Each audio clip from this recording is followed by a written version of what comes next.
pense qu'elle a vécu 80-90 ans. On n'a pas évidemment à cette époque-là de chiffres très précis. Et elle est une des premières mystiques de l'islam et j'aime assez que l'islam, qui est une religion considérée souvent comme virile et une civilisation comme la civilisation islamique, à qui on attribue un côté machiste, et dans sa première expression forte d'amour de la divinité, d'amour de Dieu, ce soit à travers une femme que cela se soit fait. Et Rabia a été véritablement un foyer d'amour à la fois crépitant et illuminant. Et elle l'a exprimé admirablement dans quelques poèmes, 14 poèmes qu'on retient d'elle, et dans des propos. Ces poèmes et ces propos peuvent nous paraître familiers dans la mesure où ils vont être repris, ou du moins l'âme de ces poèmes et de ces propos va être repris par de longues lignées de mystiques, hommes ou femmes, généralement hommes dans l'islam, et qui vont reprendre très souvent la symbolique développée par Rabia. Mais à l'époque, ils surprennent au plus haut point. Ils surprennent d'autant plus que, comme je vous l'ai dit, on n'a pas l'audace d'aller à Dieu avec de l'amour, avec une espèce de... en faisant de Dieu, en quelque sorte, le bien-aimé, le substitut de l'amant. C'est le bien-aimé, mais le bien-aimé spirituel. C'est le complément indispensable de l'âme.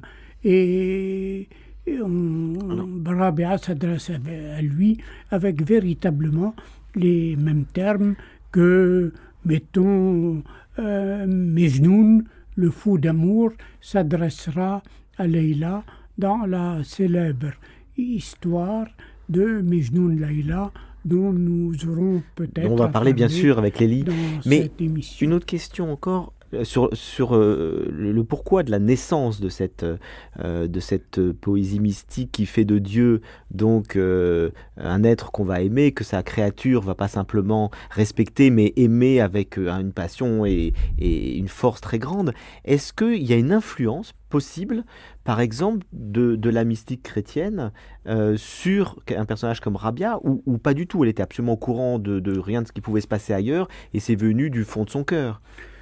Je suis de ceux qui croient qu'il y a des circuits souterrains qui vont d'une créance à l'autre, d'une foi à l'autre, et que l'amour est né quand il y a une sorte de surabondance de la foi. La foi ne saurait être dans aucune religion simplement un légalisme. Une religion comme l'islam, qui est une grande religion, nous ne parlons pas des dévoyés qui font parfois, qui donnent de cette religion une image dont personnellement j'ai honte. Non.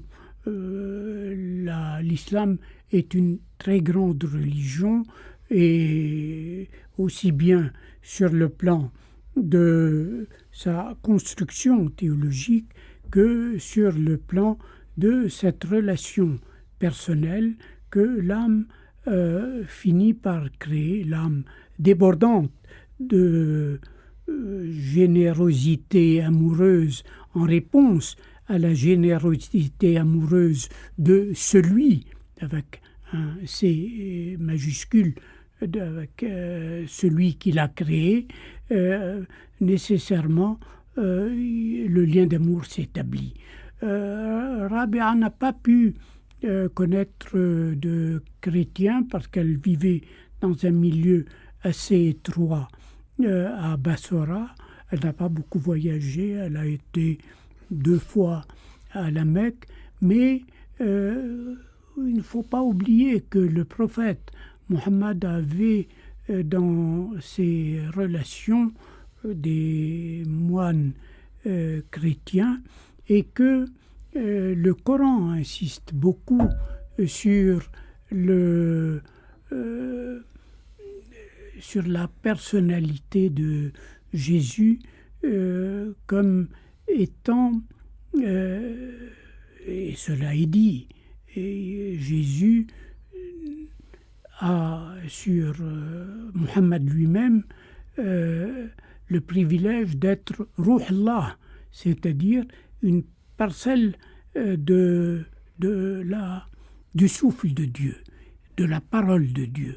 De Ruh Allah, ça veut dire le respire de Dieu, comme dira plus tard Ibn Arabi.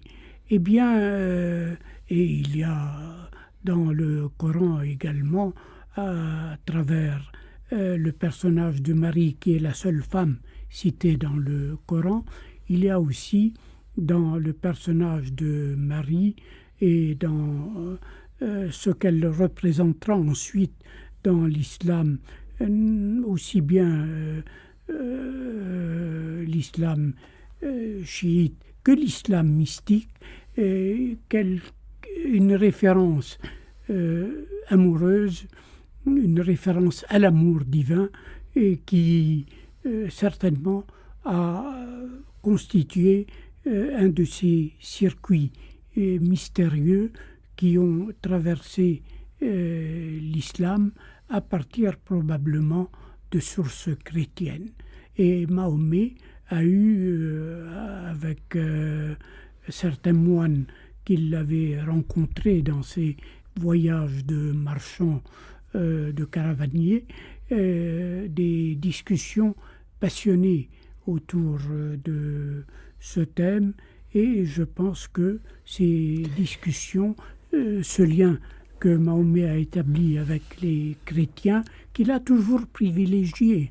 Le Coran privilégie les chrétiens dans ses approches spirituelles.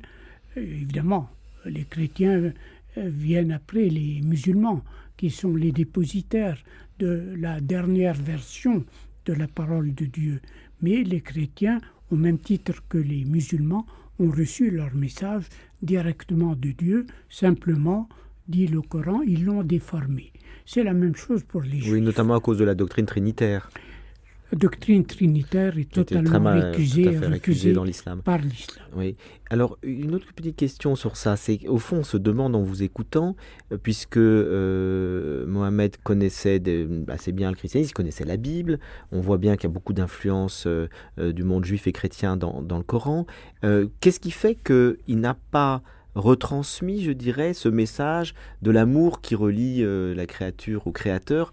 Pourquoi il est revenu à quelque chose qui est plus légaliste, comme vous le disiez?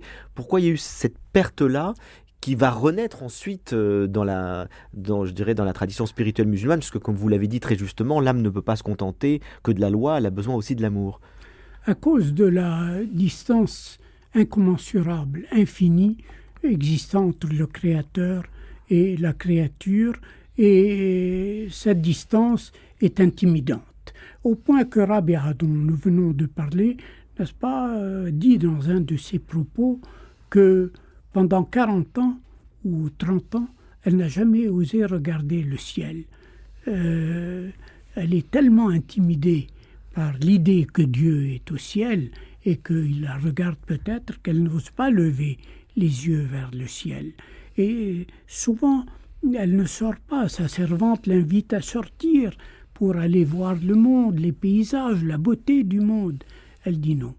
Elle dit déjà avant Pascal, c'est dans la chambre que tout existe, et dans la chambre il y a moi, et c'est en moi que tout se passe.